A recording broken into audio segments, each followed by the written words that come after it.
show. Due to last night's performance in the second straight L, I have decided to move away from Green Bay, Wisconsin, and I have gone remote to a very desolate part of the country. I can no longer support this team. Joe Barry putting Preston Smith out in coverage. Oh, that's bad. Stick a fork in a Jordan Love's completion percentage. All kidding aside, we're on double duty today, coming to you live from Boise, Idaho. And like some other episodes, we're keeping the ball rolling with some celebrity appearances as well. We have another fellow Packer podcast host in the show with us here today, along with Dave. Both of the two coming from Illinois, Bear Country, but nonetheless, guys, hey, let's go ahead and open up the tab for a second straight loss against what I call is a inferior opponent. Yeah, the Raiders basically tried to give us that game, and we just didn't want to take it. So I have a question for everyone here. Is it an inferior opponent at this point if we just aren't playing to that level either? Like, I had sent Jordan a text right at the end of that game. Like, I think we're a bad football team. Like, you just see so many penalties, so many mistakes. I get it. We're young, and we've been harping on the youth movement, harping on this is going to be a developmental year of who's going to grow, who's going to be kind of cornerstones of this team for the next couple of years. But this is not a team that makes sound decisions, sound play calling, and just a lot of miscues. So I don't think we're good. I don't think we're average. And if we're losing to bad teams, I think that puts you in the bad team category. This is the easy part of the schedule. It's only going to get tougher. You want to go first, Jordan? Go ahead and take it, Hein. I'm pretty optimistic at this point, so I'm holding out on my call on this team. I mean, we're still going into this game without Aaron Jones, right? We get more banged up as the game goes on. No Campbell, and then Quay goes out, and God bless Isaiah McStuffy, as I call him, and Eric Wilson. I mean, the boys tried their best and honestly had a few nice plays. But for me, this is still us hurting ourselves. And this is still Jordan Love working out some of the kinks. We'll get into the accuracy issues, I'm sure. I still have faith this team is better than what we've put on the field in the past few weeks, and especially last night. That was a game that we should have won and we didn't. We talk about being a young team and needing to grow. This is where we see it. But if you're asking me who's the better team, Packers or Raiders, I would still say we're the better team. We just need to stop getting in our own way.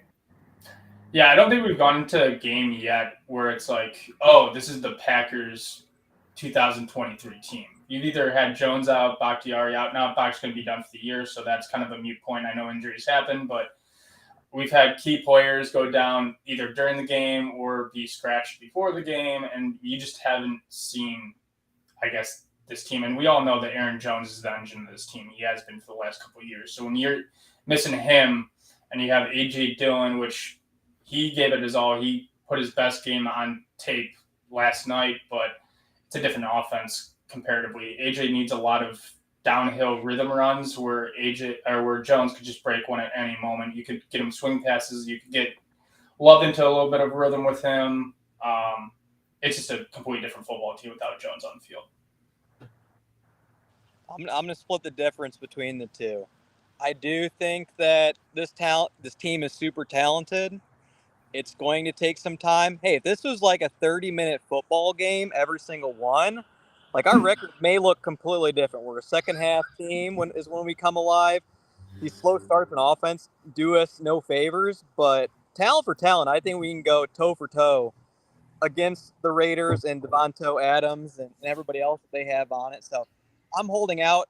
I mean, it's 5 games. I need to see a full season's worth, but the talent is there. The potential is there as well. Our defense, I thought, did a good enough job to win the game. Basically, holding to 14 points, if not for Love's Brett Favre boneheaded decision to throw it straight at some guy that looked like it was created from Madden. But, yeah, I'll go somewhere in between that. It's growing pains, but I see the potential of this team, and it's an overreaction Tuesday now. And everybody's going to be coming after Jay Love's head, saying that now he had 3 interceptions. Like Rodgers, I don't know when the last time he threw 3 interceptions for a game, but That's a He standard never that was did. old. I have the stat on it. The only 3 Packer quarterbacks to throw 3 interceptions without a touchdown in a game are Jordan Love, Brett Hundley, and Brett Favre did it twice. And Brett Hundley did it against the Ravens. I was at that game in 2017, a 21-0 goose egg. But that's probably the best spot for us to start today here, guys, is Matt LaFleur's play calling, offense. I thought the script looked good starting out. We got a couple drives going. We settled for a field goal in the second one. And some early runs by A.J. Dillon. I'm not ready to cast him off this island yet, despite the trade rumors. But I thought our offense got off to a decent start, but didn't cash in on those first 2 early possessions. And then after that, it's getting behind the sticks with Max Crosby being like Reggie White, what he looked like during his tear. But, I mean, what are your guys' thoughts as far as, I mean, to help out Love with this completion percentage and not getting behind the sticks and making up for these pass rushers like a Max Crosby or Aiden Hutchinson that are just basically having their way with us? So I'll tee one up for Devin here, but there needs to be more. There needs to be more play calling, like to DeGuara and to what we've seen from Musgrave, where it's that kind of just naked boot, and you get one of the tight ends in the flat, either the H-back or the tight end coming to the flat or a crosser, something shallow. Dump it off, let the guy make someone miss, or the guy had a steam and get upfield and just kind of move the chains. It's been too many 2-man, 3-man routes, long developing routes where we've seen in the past where the protection's not holding up. He just needs more rhythm passes, or just, I don't know, put something in a yellow Sharpie that says, hey, I got 8 yards off this. Maybe I should dial this up again. But instead, it just seems like he doesn't want to go to the easy pickings. Dave, I couldn't agree more. You honestly took the words right out of my mouth. Going into this season, I got all fired up because there was an article saying that the Packers should cut like Josiah DeGuara. And I was so mad about the clickbait. And we're going to be seeing a lot of that on Instagram, whatnot, that Caleb Williams, and that just makes me so mad. What does Jordan Love do well? I know we're still learning that, but I think that his mobility and overall pocket awareness is pretty good. Get him moving. And we've seen that if there's a lane, he's going to take it. So that play, the play you're talking about, John Gruden's famous like spider 2-eye banana on a rollout, you have everything going to that side of the play action, right? So you have linear reads, you have the fullback in the flat, you usually have the tight end going a little deeper, you have a wide receiver crossing, everything is easier. You are only making it one side of the field, so that does limit, but it makes it easier. And if no one's open, like we saw Jordan do last night, he takes off and runs it. Yeah. I think the play calling last night was better. I mean, the rushing wasn't amazing, right? Dillon, 20 for 76. But you know what I like about that? 20. Yes. Yeah. If we just abandon the run, you lose the play action, which I know is dependent upon the run, right? Because teams aren't going to bite. But, I mean, that is a key opportunity for this offense is the play action for easy completions. And then the play action itself is also going to slow down some of the run defense, because then you have to respect that. There's some give and take there. Play calling as a whole, I mean, I don't love the deeper routes like you're saying. At one point, we had 2 tight ends and a running back trying to block Max Crosby. You didn't watch. It didn't go well. So shorter routes, easier completions, play action is what we need to be doing. And I think that Love has a little bit, this is going to be a hot take, but like we talk about running backs getting into a rhythm, right? Mm-hmm. Not saying he's like Tebow in the first 3 quarters, but I'm saying we're like with Tebow or even like Mitch. I remember with Mitch, give him some shorter throws, get him going. I think the Love is superior to both those guys, but just give him the rhythm, shorter passes, and then things will open up later. But if you're trying to take deep shots and those deeper routes right off the bat with a subpar offensive line, this is what happens. We've talked about this before, Jordan, where LaFleur has a tendency, and we probably thought it was Rodgers, but now I'm thinking back on it, it's probably more LaFleur. LaFleur wants a 10-point play. Like he gets down and all of a sudden it's like that's not in the playbook. That's not how football works, where you feel like he almost starts pressing, and then him pressing leads to a quick 3 and out. Defense is exhausted. They're right back on the field, and it just compounds the issue. I know we're comparing Hall of Fame quarterback to an unknown quarterback, but Jordan Love looks the most Rodgers-esque under play action. He's had the guitar fake. He's had the rollouts, especially early Rodgers, where Rodgers could get 15 with his legs, where he finds the hole and he can take it if he's uncomfortable with the lane. Everything else has been kind of jumbled up, but Love looks the most comfortable where you get him moving, whether it's left or right. Just get him the pocket rolling. Jordan, you could kind of take it from here, though, buddy. My only gripe, and this is going to sound like coach talk, but like if we go back through and look at every single possession where we get ourselves in harm's way is we get ourselves in these second or third and longs, especially second and long with the 2 drives that stalled out last night in the first half. It's a 2nd and 11 because Max Crosby blew us up in the backfield. That's where, to your point, Dave, I think LaFleur he either hits sort of panic button and we need a chunk play to pick up the first down. You realize that, hey, we still got 2 more downs to go. But looking back through like the first 5 games, I know we'll dissect it further on Sunday, but when we get in 2nd and 3rd and longs, like you might as well just roll out Wheelan because I don't think we've had good play calls to pick up 5 yards or to do a play action fake and check it down into the flat. But then when we do have early down success, like look at the first drive in the 3rd quarter that we had 5 straight runs to finish out the drive and a touchdown by A.J. Dillon. We had a nice gainer on first down. And then even our first 2 possessions to open up the game, I want to say they both started with run plays that got us at least 3, if not 4 yards. But yeah, my only thing to clean up so far, and I think it will get more points and not 14 like we did last night, is these 2nd and 3rd and longs are killing us so far. Yeah, part of that is going into the year, whether it's our top strength or at least top 2 strength, was the offensive line. And the offensive line, due to injury throughout the entire board, I think everyone's dealing with nicks and pains and whatnot, but also there is some inexperience level there, whether it's the position you're playing or just having a Walker out there, which I think he's going to be good. I just think he's inexperienced like the rest of this team. Is they're just not providing the time, they're not providing the push in the run. So it's kind of a double whammy. You're 3rd and 11, the defense is just pinning their ears back. And I mean, you're only getting 1.5 to 2.5 seconds to throw that thing, and guys aren't going to reach the sticks with that amount of time. Yeah, the only thing I wanted to add to what you guys said was that, I wonder if in the medical staff of the Packers, do they have a nurse? Because I don't think it's the worst idea if when we go down by 10, I give Matt LaFleur some Ativan, a little antipsychotic just to calm. It's okay. We can still run the ball.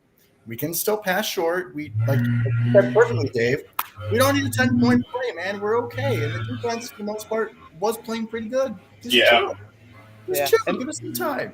And the biggest question on offense from last night that I have is, and we're going for these long developing plays down the field, Romeo Doubs can win his one-on-one.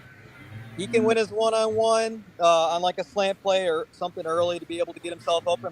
Where was he at up until the 3rd or the 4th quarter? He was basically non-existent. Same thing with Jaden Reed, who only had 1 target early on.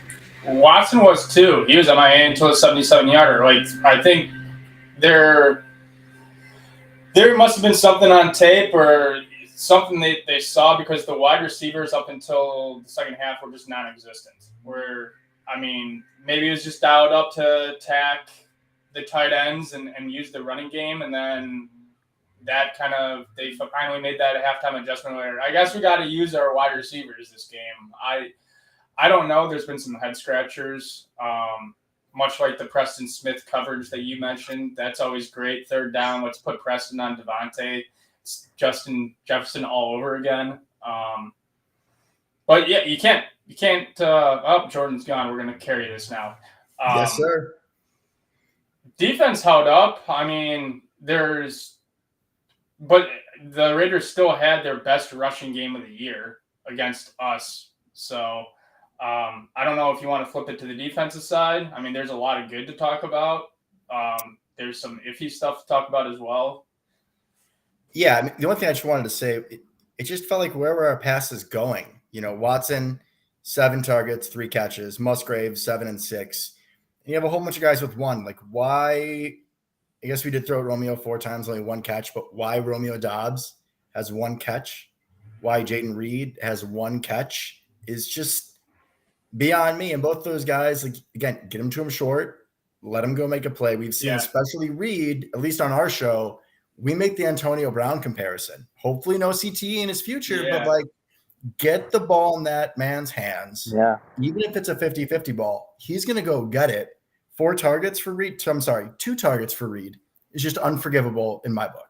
There's a lot of concepts that I just wish they would just dial up that they're not dialing up. That just seem, I mean, I'm not a coach or anything like that, but you just do a rub route, do double crossers, do a drag route. Like, okay, 3-yard drag route, get it to Reed's hands, maybe breaks one for 7 to 11 or something like that. But that's still like you're getting their ball into your dynamic young playmaker who we've been harping for the Packers to get speed for years. You finally got speed across the board. Like, use it. Let someone miss it, make a miss, or just, get a good angle and carve it up. You don't need necessarily to throw it 15 yards to get 16 yards. You can throw it 4 to get 12.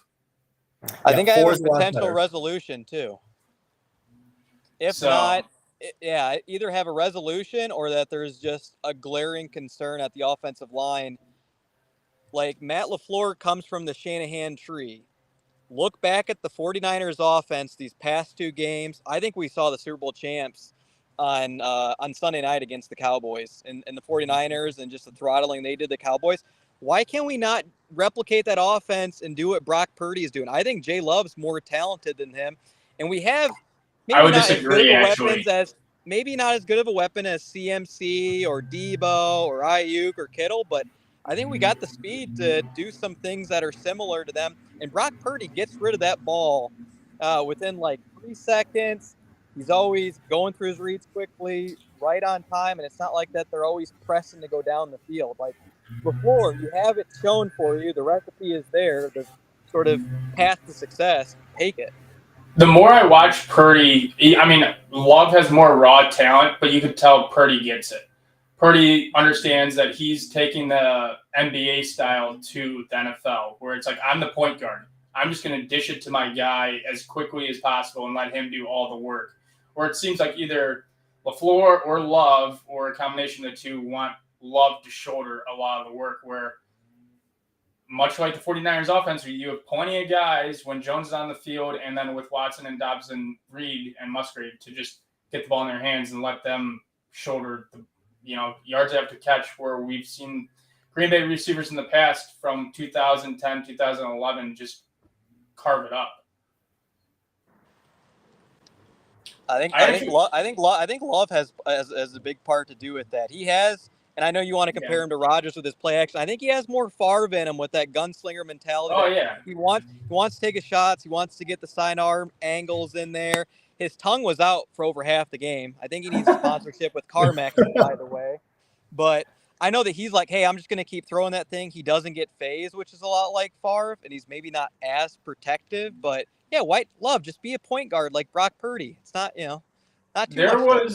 There was definitely some Favre flashback where I had no idea if we were going to catch it or the other team was going to catch it at a certain point in that game.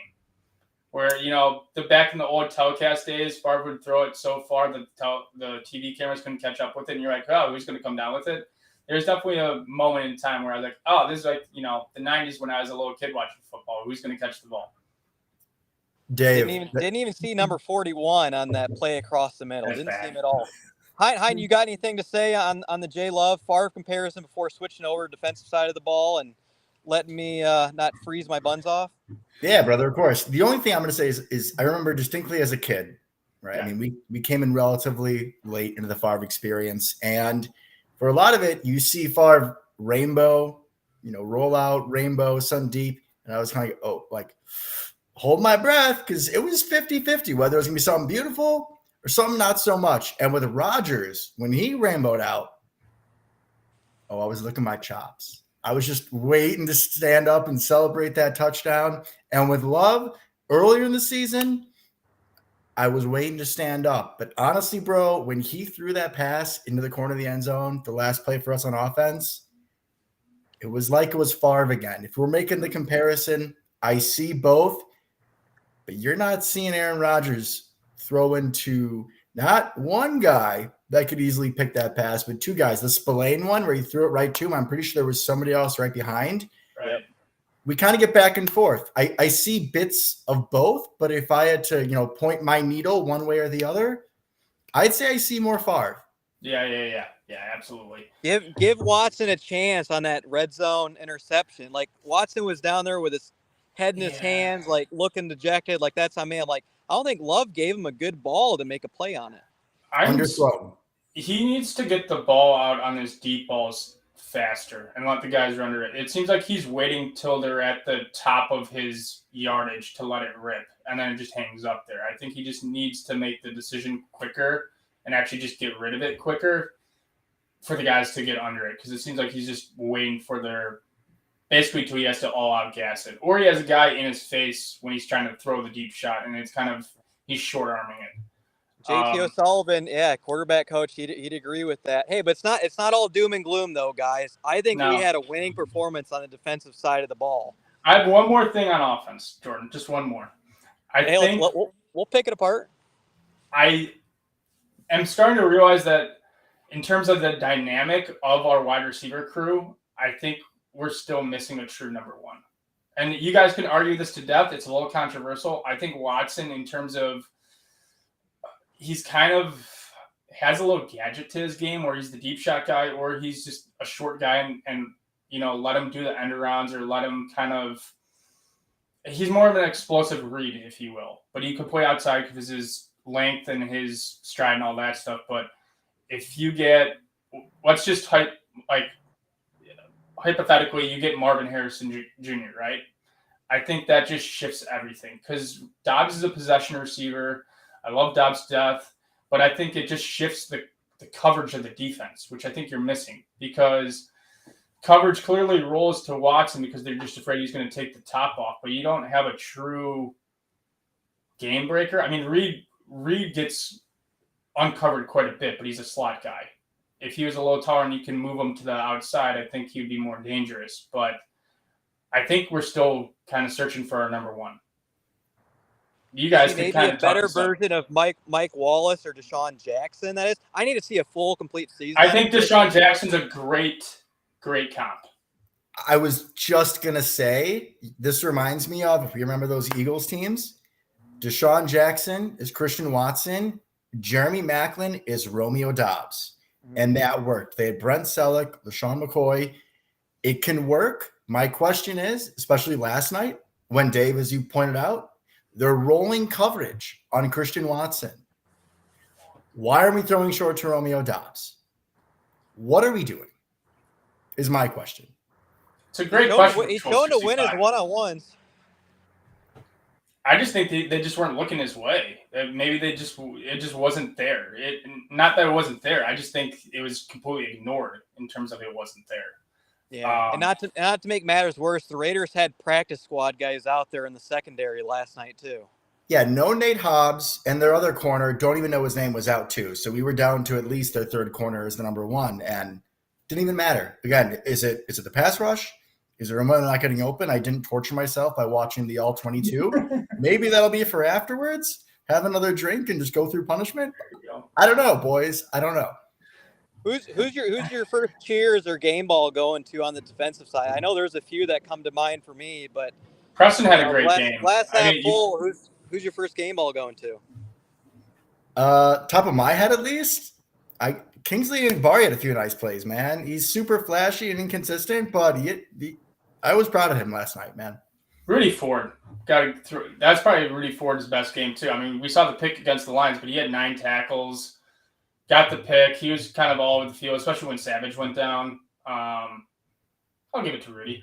Show some love for Rudy. So do you think, and people are going to come after Joe Barry on this loss, even though I think nothing of that sort that you can hang your hat on for Joe. But that's just how us Packer fans are. We need to point some blame somewhere. But it's like I think Joe Barry spent so much time this week focusing on run defense, and you saw it work because we played our safeties up more towards the line of scrimmage. Rudy Ford was involved in the action. We saw Mr. Chicken Wing, Darnell Savage, throwing his arm in there on a couple tackles in the backfield, but missing. So, like, he concentrated on that. I think he delivered. Like, Josh Jacobs did not have a Bijan Robinson performance against us. But it's like he put so much effort into that. And then you got Preston Smith at least 3 times, if not more, lined up in coverage and not pass. And then you have Rudy Ford lined up 10 yards off the line of scrimmage. Like there's screenshots. It's kind of going around the web now of Rudy Ford lined up 10 yards off the ball for that touchdown, and Preston Smith in coverage. Like he focused so much on the run side of it. How do you explain having Preston Smith in coverage that many snaps? You have to call a timeout there. As a coach on the sideline, whether it's Barry in the press box seeing it from below or LaFleur on the sideline just looking at it, you just have to burn a timeout. Or you have to have almost kind of like an audible on your defense, much like just like a can. Once you see your outside linebacker lined up with their number one wide receiver, you just have to somehow get out of it. Just in general, these outside linebackers that we have, the idea of them dropping back into coverage just is not a good one. I mean, we see it mostly in Preston, but I think there was one of the touchdown plays. It seemed like Van Ness was supposed to drop back. And I mean, he's the ideal one out of the group because he's the fastest, right? But even then, I don't love that in the slightest. I don't know what you have to do for your zone blitzes, because if you're sending heat off the outside, then you'd usually have someone drop back, but it's not effective in the slightest. And we're not hiding it well enough where they can't see it pre-snap. I mean, that Devontae throw, easy peasy. You take that any day of the week. There has to be something that offensive coordinators are seeing on our defense where they're exploiting it, where they're like, when we get this look, we know that the outside linebacker is either going to drop, or if we move someone into the slot, the outside linebacker, that's his responsibility and he has to shift over. Like, it's happened too many times where that can't actually be a play call. Thing is, Mike Pettin did the same exact thing. I remember back in 2019, Preston Smith lined up out wide on a wide receiver. But I will, to Joe Barry's credit, I thought we did really well against their gadget plays and trying to stretch us out wide. And the cornerbacks, I thought, had really good coverage that led to sacks. Like, I'd give it one of my game balls to Preston Smith. I think he's been somewhat a non-factor through like the first 4 games, but he had a tip past the line of scrimmage. He was involved in the run game. He had 1 sack on the night. Like, I noticed him pop up on my screen a number of times. So I'll give it. I mean, he was asked to do a lot. He was asked to play in coverage, but when he was actually doing his main job, getting after the quarterback and closing up on the edge and stopping Josh Jacobs, I thought he did a fantastic job. If you hold a team to under 20 points, it gives yourself such a good opportunity to win. The problem is, You said 120 points, buddy. Oh, no, if you hold a team to under 20 points. Oh, my bad. I heard 120. My bad. 120, Jesus Christ. No, we're not that. The Dolphins might hit it this year, though. If you hold a team to under 20 points, you should – well, you at least give yourself a great opportunity to win. On the flip side, if you're scoring under 14 points, that's a recipe for disaster. I mean, but we're very balanced. We've scored 113 points, and we've allowed 113 points. So this is a very balanced team right now. Jordan, just to hit off something you said, I mean, we held Josh Jacobs, I think one of the best backs in our league. I think he led the league in rushing last year. 20 for 69. Jimmy G, 22, 31, 208, 1 touchdown, 1 pick. And this isn't the defense's fault, but like you said, as Packer fans, I don't know if either of you guys follow like the Packers accounts on Reddit, which are really fun, or like Instagram, which are fun in the offseason when they do stuff that we love, when they talk about old players. Literally, like during a commercial break, I just see like Caleb Williams fire Joe Barry. I'm like, this is trash. Yeah. There's no need to blame Joe Barry. We can nitpick the Preston Smith being in coverage, and we agree that that's wrong. But when you have an offense that puts up 13 points, we only give up 17 with how much they were on the field. Could we really ask for a much better performance defensively, considering everyone that was out? Like, that was one of the best defensive performances that we've seen of this team, especially against someone who's not the Bears. Because I think, and they were down to what'd you call him, McDougal, McStuffy. Yeah, you called him McStuffy. Quake Walker was down. Eric Wilson was in the ball game. Good to see John L went out too. Hey, and the best part about it all, we held Devontae in check for 45 yards. Yeah. We need to look for these moral victories. When do you think the emotional dam breaks on the defense? Because it's starting to come out in cracks. You saw Douglas absolutely beside himself that Nixon missed the, dude, just take it. Because Douglas had outside coverage.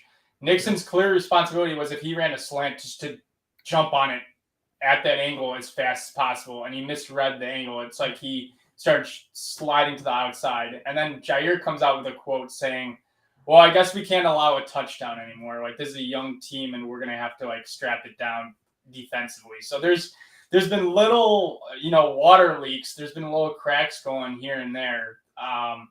Does the dam ever break? Does the dam just kind of, is it the defense kind of just like, well, we're actually putting up good performances, but if the fan base is going to trash us and everyone's going to put it on us for losing the games, like, I don't know what else to tell you. I don't think the dam breaks emotionally outward. I think that you see it just by like natural progression of football, where we had games against the Falcons where the offense doesn't do anything and the defense holds up for the most part and they just get run down. Like, that will happen. Right. You look back to like the Mark Sanchez Jets teams, those teams' offense wasn't as inept as we look right now, but that defense was still like, hey, this just means we got to go out and be better. I think it'll show a lot if the dam does break, Dave, like you said, that maybe we're a little weaker as a team, as people than we thought. But I believe that this team will take that and rise to the challenge. I'm super happy that you pointed out, as you saw me pointing to you when you were talking about that play, because it sounds like the boys knew it was coming. Yeah. We knew it was coming. Rasul was like, get your ass in there, man. Like, go cut off that slant, go be Malcolm Butler. And instead, the way that he dove behind the play looked like when you clicked on in Madden and you press like, just like, all right, well, that sucks. The most disheartening thing about that was it was Nixon. So if he got his mitts on the ball, he was housing that 95 yards. Gone. Easy.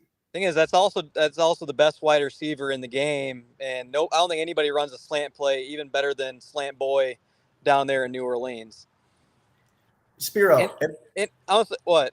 I was just gonna say, I agree. He's a slant god, but any of the three of us, if you know it's coming, we might have a chance. We might to break that, and I just don't know where he's looking, because from Rasul's his reaction, I know he's an emotional guy, but that degree of response is very evident to me that they knew it was coming. They knew what to do, and he just didn't do it. And that's really upsetting for a guy that I know, at least me on our show, we were super looking forward to him as a playmaker, someone who plays with instincts in his heart, what he could do in the slot. And that was just not the Keyshawn I expected to see, man. He's been struggling. He's been Stokes is coming back. Did we see him? Who? Eric Stokes. I don't know. He's not activated yet. I thought he was active for the game last night. No, he's just practicing. I knew he was practicing. I didn't think he was going to play, but I swear I saw a report that he was going to be active, which didn't make any sense to me. So he was not active. No, he wasn't active. Makes more sense. He was in street clothes along with 3 other players that joined him in street clothes as the game wore on. And I know we're bumping up on time here a little bit and haven't really touched upon special teams. I think Anders Carlson won the day out of the brother battle. His brother missed 2 field goals. And Devin, I'll let you give kind of like your shout out today for the special teams, maybe even the play of the game that happened. Oh, Josh Nijman getting his finger. Dude, I didn't even know it was him. I didn't even know that he's on field goal block. I was trying to explain last night. I didn't know he could jump that high. TV timeout. I was like, oh, the Raiders, like, they're totally going to run this ball. They'd be stupid not to run it. 4th and 1. We can't stop a nosebleed in that situation. Like, they're going to run it, and that's going to be game. And they go for a field goal. Oh, my God. All right. So what? We're going to be down by 7? Okay. All right. Let's see what you can do, Jordan. And then Josh Nijman. Did he play basketball? Did he play volleyball? Because those hops, never seen it before. Thank you, Rick Bisaccia, right? We always hear about your genius. Showed on that play. Beautiful. Also, shout out to him for knowing the rules and not jumping over. Yeah, right.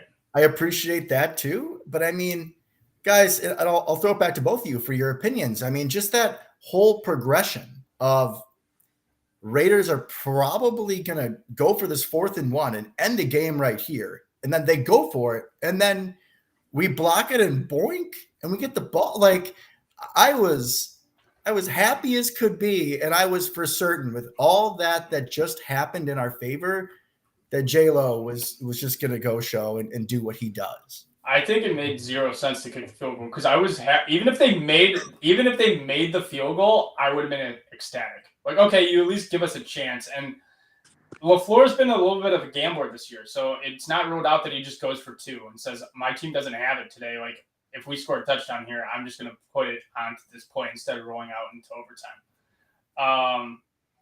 But yeah, Yash got up there, man. Like you, I had no idea that Yash was on our field goal block team. Beautiful. I don't even want to talk about the field. I don't even want to talk about the field goal, or I guess special teams unit. I wish he was on 2 years ago in a playoff game, but yeah, Jordan ruined my day earlier. I mean, this is making up for it, but he's like, "Oh, Tyler Lancaster." I'm gonna go vomit, and then we'll see how the rest of the day goes. Me and Jordan were talking about this a little bit. Jair's been having kind of a down year. I mean, I was talking about that Rasul has probably been the better cornerback out of the 2 this year. And he just has better ball hawk instincts where I get it, Jair's on lockdown, but Jair actually hasn't been good in the run game either, where he just got juked out of his shoes on one of the Jacoby runs. Yeah, he's a little hot and cold, man. This is someone who this is going to be blasphemy, and I'm never going to be on the show again after I say this. Hey, we're all for hot takes. But like 2020, 2019, 18, whatever, when him and Kevin King were rookies, one of my buddies and I was like, I think Kevin King's better. I did then. And I'm not saying he's better now. No, don't worry. I'm not saying that. But like there are times where Jair has got a little Randy Moss in him. And I'm not saying it's on purpose. You remember Randy Moss, like especially his Viking days? Take plays off. What's that? He'd take plays off. Yeah. Sometimes he's got it and sometimes he's not. And if you're, supposed to be one of the best cornerbacks in the NFL, you can't do that. And if you're going to talk as much smack as you talk, which we love him for, you got to show it to me more than just when you're shutting down Justin Jefferson. Like you need to be the captain of that defense. And that is not with words. That is with effort. Like you said, Dave, in the run game, you got to be the colonel. You got to lead your troops into battle. You have to show by example. I mean, Jair, against the Falcons, gave up like 158.3 rating to who? To Drake London? Who? I'm sorry. Is that Randy Moss? No, it's not. It's Drake London. So I've been disappointed. To your defense, Kevin King did have 5 interceptions in that 2020 season. I'm just making the argument there's more excitement to Douglas's game where he brings the physicality. I love where he comes up and now Jair's made plays like this before where, you've seen Jair literally shove another fellow wide receiver into the ball handler to knock him down. But there's just a physicality that Douglas brings where whether it's a quick screen or a run play to his side where he's knocking him down a yard or 2 behind the scrimmage and you see the kind of Charles Woodson little shoulder pad shake. Or he kind of he's more willing to bait the throw and jump it because he's studying and he knows what route they're running. Jair's playing kind of sticky coverage, but it doesn't always work out that way. Where me and Jordan were talking last week about how good Charles was, where Charles will give up a pass knowing that down the line he's going to throw that same pass and he's going to jump the route. Jair doesn't play those type of mind games that Douglas plays, I don't think. Yeah, Douglas sort of like plays them a little bit. I agree. Very Woodson-esque. I'll give this to you guys, and I hope you bring it on your show. We don't call him Rasul Douglas. His name is Rasul God. And that man, when I'm nervous, when I'm scared, I remember I was at work for the Browns game, bro. The Browns game where Baker threw like 4 picks, and we just kept on giving them opportunities. I was in the break room. And I texted my co-host, another of our friends, JP, Dave, you know him. I guess both of you know him. Jesus, brain fart. But I texted both of them, and I was like, there's only one man who can save us. And his name is Rasul God, because when you need a play, the man's just going to make it. Like you said, play instinctively, reading the quarterback's eyes. And Jair is just a different cat. And I'm hoping that he shuts us up next week or in 2 weeks after the bye.